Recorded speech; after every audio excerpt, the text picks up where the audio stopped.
Howdy. I am a devout Christian here at Texas A&M University, and for my project I decided to attend the Islamic Center of San Antonio, which is one of 10 mosques in San Antonio, Texas.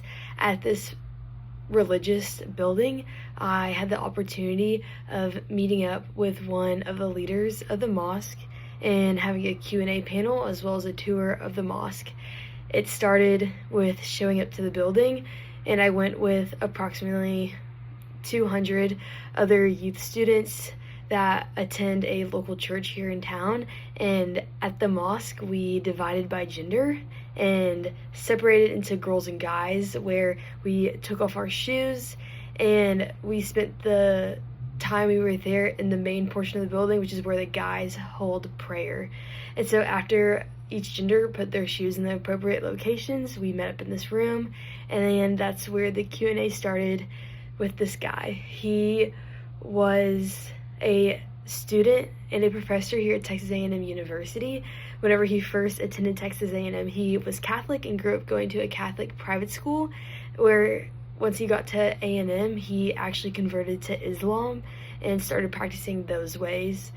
It was honestly imperative to me to attend this mosque, as I am Christian, and so I was able to learn about another religion and culture, and that can only truly be done through communication, which I've learned through the presentations Avery Culbertson has given through ALED 422. Some things we learned was perception and stereotypes, which I had prior going into the mosque, of my own view of Islam and the people there, and those were blown out of the water. Perception is the means by which you make sense of your physical and social world, and stereotypes is collections of false assumptions that people in all cultures make about characteristics of members of various groups. And so going in prior to the mosque, I didn't have a perception of Islam, besides some cultural exchange that I had experienced over summer. But besides that, I haven't experienced Islam in the United States, and so I wasn't sure what that looked like or how they live their day-to-day lives and what that tangibly means in the States. And so while we were there in our Q&A, he talked about the 5 pillars of Islam, as well as what it looks like in Ramadan while being in America, because we went there during the 30 days of fasting for Ramadan. First, we learned about the 5 pillars, and the 5 pillars, which is also linked to the website I'm going to be attaching to this video, is the first pillar is the declaration of faith, the second pillar is prayer, the third pillar is zakah, the fourth pillar is fasting in the month of Ramadan, and the fifth pillar is the pilgrimage, or also known as Hajj.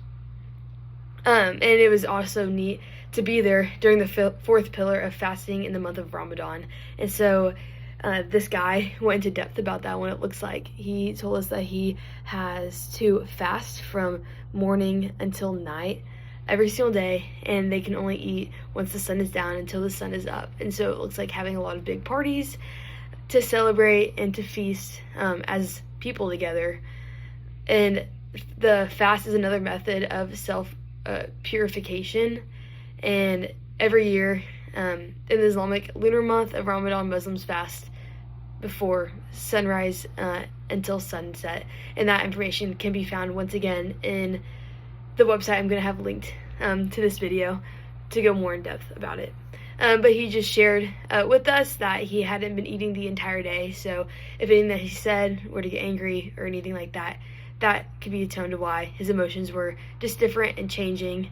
Also, being able to sit in the mosque and be in the mosque, he showed us the second pillar, which is prayer, and he showed us the boxes that they have to pray in, and it is laid out on the ground. It's a section where they kneel on the ground and they pray out of the Quran. The Quran, it came from God through the intermediate Gabriel delivered to the Prophet Muhammad, which they believe in Islam. The Quran is actually made up of some of the same books of the Bible. This guy told us. He told us that it has the 4 Gospels and the first 5 books of the Old Testament, which is really just interesting to me, and that's a fact that I didn't know prior going into this.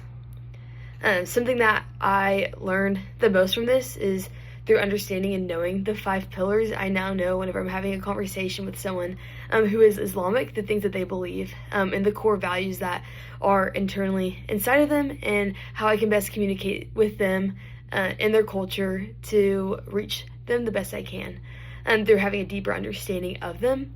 And I also, my perspective didn't change in the sense of my views, but it did change of how I perceived Islam. They were very kind and very generous people, and they wanted to answer our questions, and they had a lot of neat things to say that I disagree with my own religion, but it was cool to hear their interpretation of it. This guy also shared with us his testimony from how he converted from being Catholic to Islam, and I think when speaking, we would ask him questions of what does it mean to love in your religion, and he didn't have a deep understanding of that and why he converted from Catholic to Islam other than the rules. And so I do have a changed perspective of them and having a deeper knowledge, but it didn't change my own personal perspective of religion.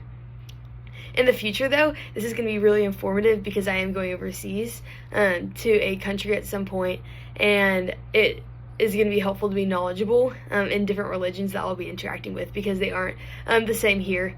And so it will be very beneficial to communicate with the people group there very effectively and well. But I loved this project and getting to go sit in on a mosque in the Islamic Center of San Antonio and just getting to have a Q&A and tour of the mosque for an hour and a half. It was very informative, and I appreciated adjusting to the culture by wearing long pants, sleeves to my elbows, and a head covering to truly understand their culture and respect the religious vicinity of the mosque.